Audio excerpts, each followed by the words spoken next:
ഒരു സിമ്പിൾ കറി വെച്ചാലോ, പരിപ്പും മുരിങ്ങി തക്കാളി ഉള്ളൊരു നല്ല നാടൻ കറി. പരിപ്പ് നല്ലോണം കഴുകി വൃത്തിയാക്കിയ പരിപ്പിക്ക് ഇത്തിരി വെള്ളം ഒഴിച്ചിട്ടുണ്ട്.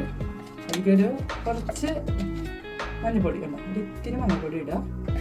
അതുപോലെ തന്നെ ആവശ്യത്തിനായ മുളക് കുറച്ച് മഞ്ഞൾപ്പൊടി ഇട്ടാൽ മതി. പിന്നെ ആവശ്യത്തിന് നമുക്ക് ബാക്കി കഷ്ണം അതിൻ്റെ കൂടി ഇട്ട് നോക്കാം. നമ്മൾ കുക്കർ അടുപ്പത്ത് വയ്ക്കാൻ പോവാണ്. ഒരു 2 വിസിൽ വരുന്നോടെ എനിക്ക് പരിപ്പ് വേവുന്നതാണ് ഇഷ്ടം. 2 വിസിലിന് ശേഷം കുക്കർ തുറന്നു പരിപ്പ് നല്ലോണം വെന്തിട്ടുണ്ട്. അപ്പോൾ ആവശ്യത്തിന് ഉള്ള മുരിങ്ങക്കായ, 2 നല്ല പഴുത്ത തക്കാളി, പിന്നെ കുറച്ച് വെള്ളം ഒഴിച്ച് കൊടുത്തു ചാറിനനുസരിച്ച്. പിന്നെ ഒരു ഇത്തിരി ഉപ്പ്. ഇപ്പൊ നമുക്ക് ലാസ്റ്റ് ഒരു മൂടി നോക്കാം. നമുക്ക് കുറച്ച് മുളക് പൊടിയുടെ കുറവാണെന്ന് ഫീൽ ചെയ്യുന്നുണ്ട്. ഇത്തിരി മുളക് പൊടിയും കൂടി ഇട്ടുക. കുറച്ച് വേപ്പില ഇട്ടിട്ടുണ്ട്. ഇനി ഒരു വിസിലും കൂടി അടിക്കാം.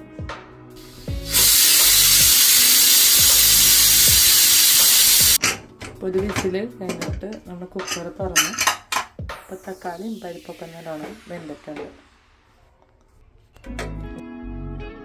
ഇപ്പൊ പരിപ്പ് നല്ലോണം വെന്തുടഞ്ഞിട്ടുണ്ട്. ഇനി നമുക്ക് ഇതിലേക്ക് കാച്ചി ഒഴിക്കാം. ഈ പാൻ നല്ലോണം ചൂടായിട്ടുണ്ട്. ഇത്തിരി വെളിച്ചെണ്ണ,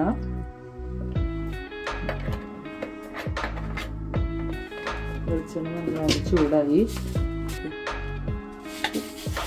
കുറച്ച് കടുക് ഇട്ടു. കടുക് നല്ലോണം പൊട്ടിയിട്ടുണ്ട്.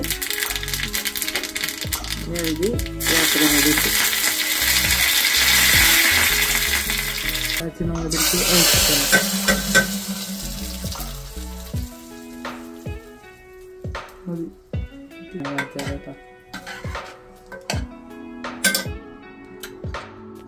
ഇന്നത്തെ ഡിന്നർ സ്പെഷ്യല് പരിപ്പും മുരിങ്ങക്കായും തക്കാളി ചാറ് കറി,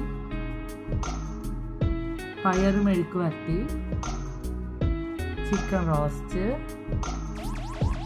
കടുമാങ്ങ അച്ചാർ,